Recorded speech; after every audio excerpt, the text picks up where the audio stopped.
What do we have here? Wow. Through the darkness, I could see that this was a stateroom. But for what purpose? And how did it tie in with Carchon?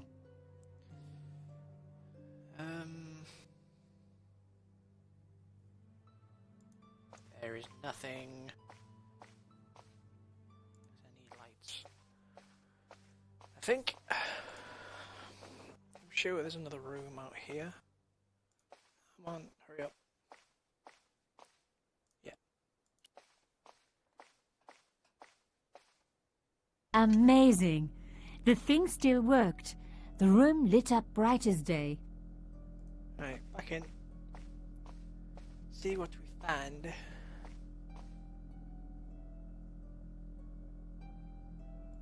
I wasn't going to find anything in this old desk. It hadn't been used for years. There's a thing here as well. That wasn't going to help. Well, what is it?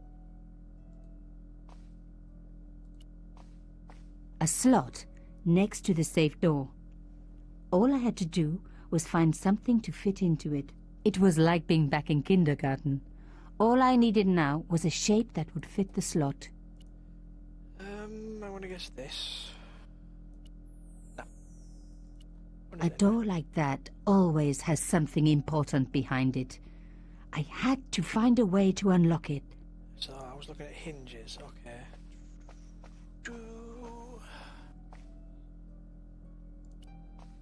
Oh, I can't look in that one, but I can look in this one.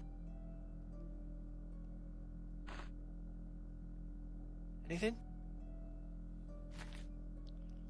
Inside the drawer, I found a note written in some kind of code. Which is what? Oh, fuck me. The note has been written using substitute cipher. This means that a different symbol has been used to represent the letter. To get the code, you must correctly match symbols.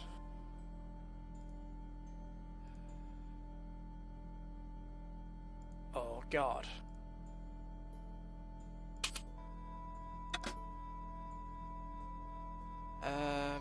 No.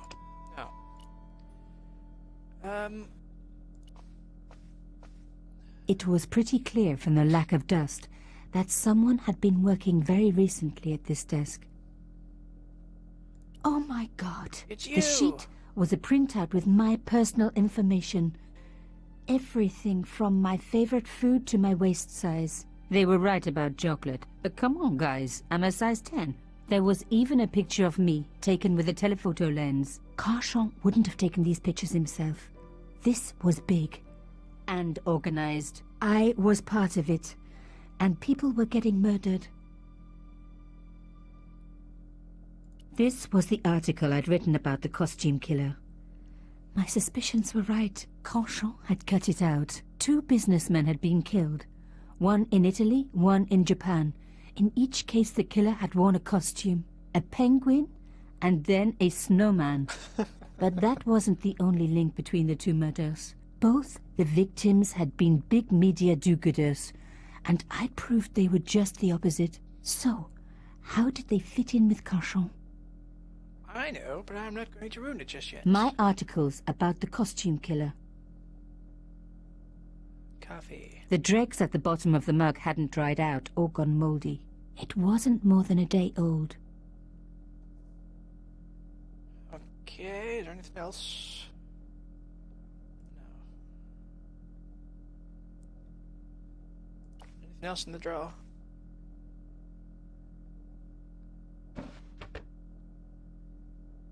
I just did check the drawer, not break Damn, it. Don't you just hate it when that happens?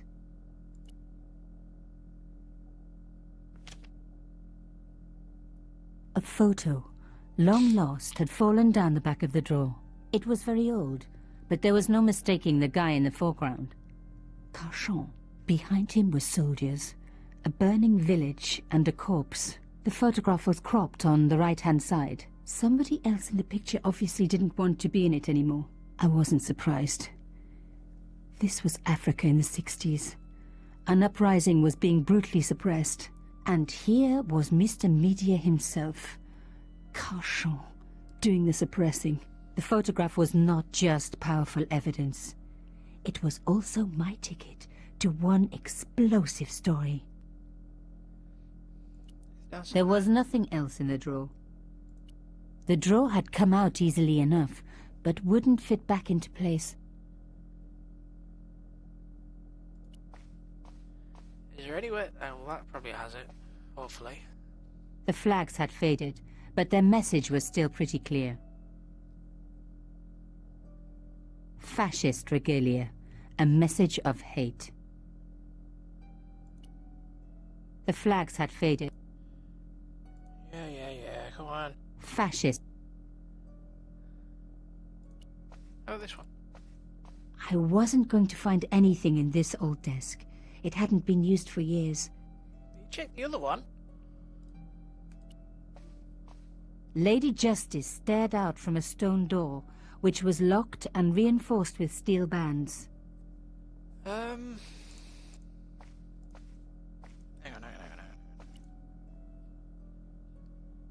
The photograph showed Carchon smiling happily to camera, with a background of burning huts and death.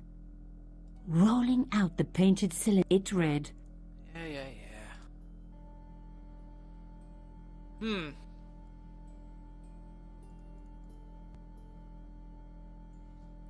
How am I supposed to figure this out?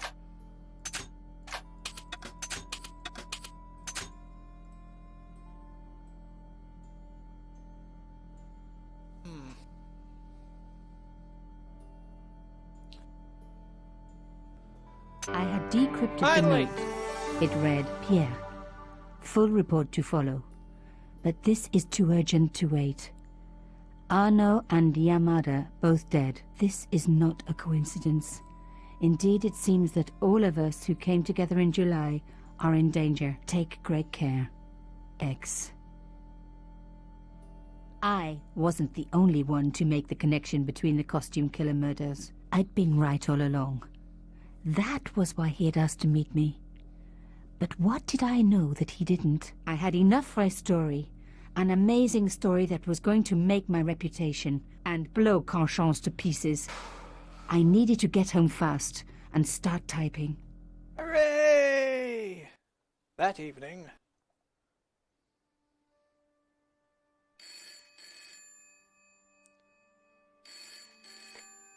Bonsoir, Collard. Niko, it's Ronnie. Hey, Ronnie, you cracked open the champagne yet? Are you crazy? What's wrong? Wait a minute. You didn't print it, did you? Of course I didn't print. That's the best piece I've written. The last, as far as I'm concerned. It's important. It's suicidal. You can't destroy a national hero. He deserved it. His corpse isn't even cold. Ronnie, 2 hours ago I told you what I'd found. You loved it. You begged me to write it up immediately. 2 hours is a long time in newspapers, Niko. Someone's got to you, haven't they? Listen up, Nicole, and listen good. Pierre Carchon had a lot of friends. Powerful friends. For your own sake. Forget what happened. You got it. End of conversation. Good night. This should have been my big break, but I knew there was nowhere else to sell this story. If Ronnie wouldn't print it, nobody would.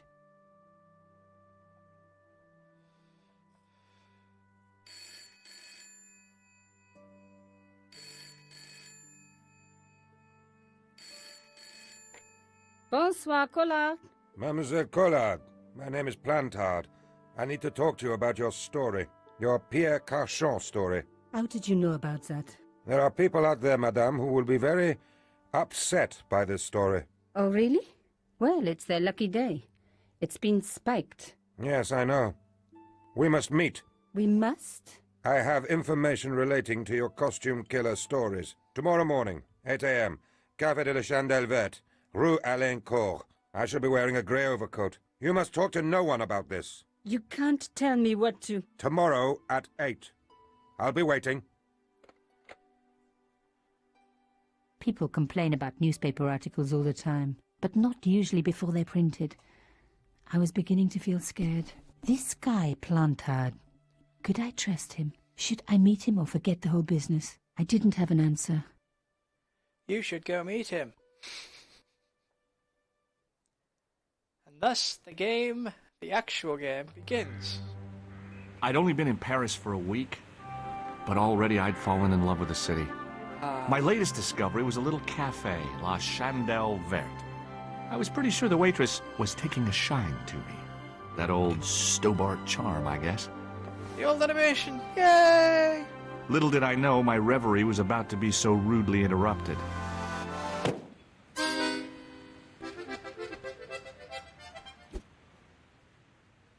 That's not the one.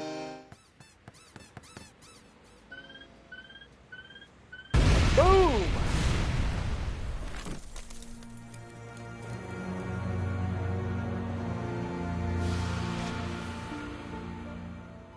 And thus the actual game begins. Ah, that's better.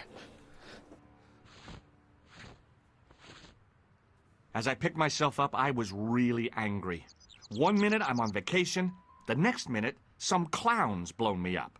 I knew right away what I was going to do. I was going to find that clown and bring him to justice. Because justice matters. Justice is up there with liberty, and equality, and, fraternity. After all, that's why I'd studied law, wasn't it? Well, that and the money, of course. Still can't remember your name. I'm sad. I wish I remembered your name. I considered straightening the table, but I figured it best not to disturb the evidence. I like the fact that the sounds change as well. All the new stuff you can hear perfectly, the rest of it sounds a little bit muffled. The sight of the dead guy's staring eyes turned my knees to jelly. I tried not to meet his stare as I searched the dead man's pockets. No wallet, no papers, no credit cards. The guy's past was a blank page. I needed a stiff drink, but I hated the taste of brandy. Oh, my head. Never again. How much vodka did I drink? Oh, no, don't tell me. What is your name, Sherry? George Stobart, George, man. that's You look the like you name. could use a little help. I could use a little drink. I feel sick, dizzy, and bruised. I don't even remember the party. Just relax and take it easy. You've been knocked out. You don't say. What happened? There's been an explosion. You should try not to move. Are you a doctor? No. Yes, I am.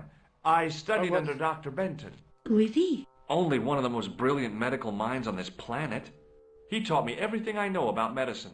Can you remember anything at all? No. I need a drink. Pour me a brandy. You could be in shock. No alcohol. Okay, you're the doctor. What about the old man? Is he dead? Yeah. Yes, he is. Ah, mon Dieu. I've never seen a real-life corpse You before. see the pile of Except for debris? grandmaman. That was different. She was family. Has he gone stiff? I shouldn't think so. He's only been dead a few minutes. Yeah, her voice doesn't suit that picture. It's weird. Do you remember what happened when the clown entered? I remember that horrible tune he played all right. It was like a funeral dirge. I'd never liked accordion music either. More about the clown. Did the clown speak to the old man? No, he just laughed at him. Then he grabbed the old man's briefcase and ran out of the door. More Did about the old clown. man try to stop the clown? Oh, he didn't have a chance. The clown dropped his accordion and ran out of the door. That's it. That's all I can remember. Did you know the old man? No, monsieur. I never saw him before. How did the old man behave? Well, Like an old man. agitated. He kept looking about him at the door, at his watch. As if he was waiting for someone? Yes, I suppose so.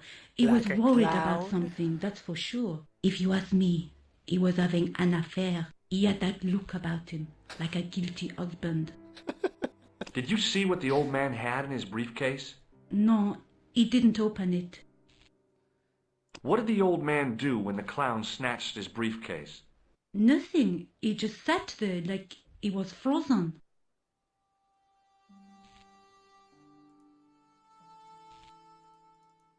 Stay here, mademoiselle. I'm going to look around for evidence.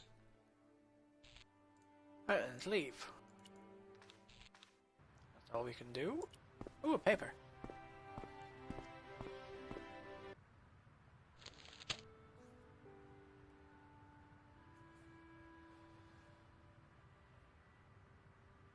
It's in French, I can't read it. The leading article referred to the visit of a George Nobel Prize winner from some unpronounceable Eastern European state.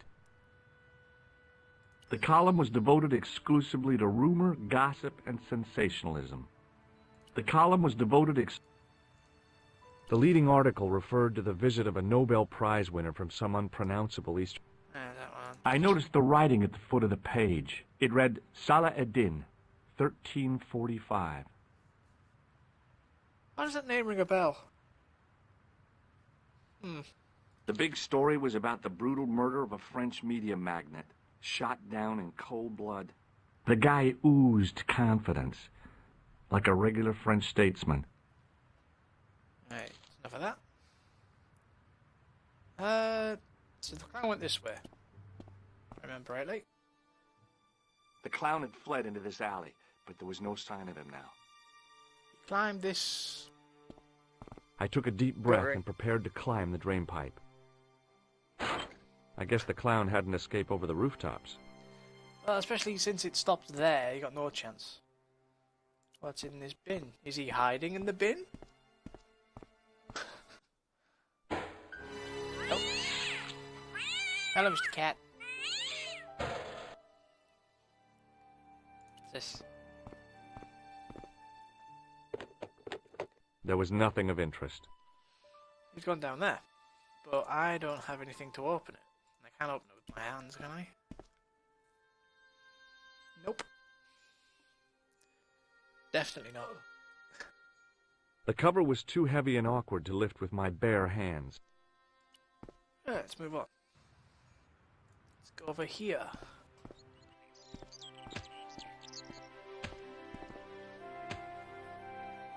Freeze! Hold it, right there. Whoa, don't shoot. I'm innocent. I'm an American. Can't make up your mind, huh? I demand to see the American consul. Drop your weapons and get down on the ground. Put that thing Morpheus! away, Sergeant Moo. I apologize, monsieur, but I cannot permit you to leave. Am I under arrest? Ah, no, I would simply like to ask you some questions. En avant, to the café, marche. He's darker than that. Why is he? What a mess. Why is he like in This the picture? bombing He's is darker an than that. outrage, It's is it obvious. not? Stop that, monsieur. Has it occurred to you that he may be dead, Moo? Oui, monsieur. But I prefer to look on the bright side.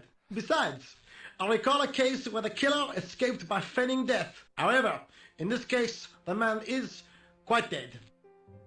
Examine the girl and take her statement, if you can. Moo is amazing.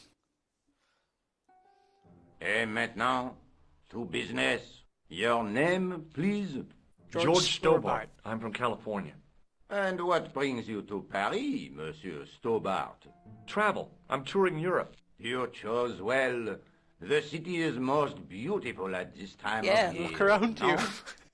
Yeah, I guess so. Apart from the bomb blasts. Were you in the vicinity of the cafe at the time of the explosion? Yeah, I was sitting out on the sidewalk. I was lucky I wasn't killed. The inspector passed over my remark with no reaction. Did you see the deceased enter the cafe? Yes, I did. Yes, I did. Was he alone? Yeah. And did he say anything to you? No.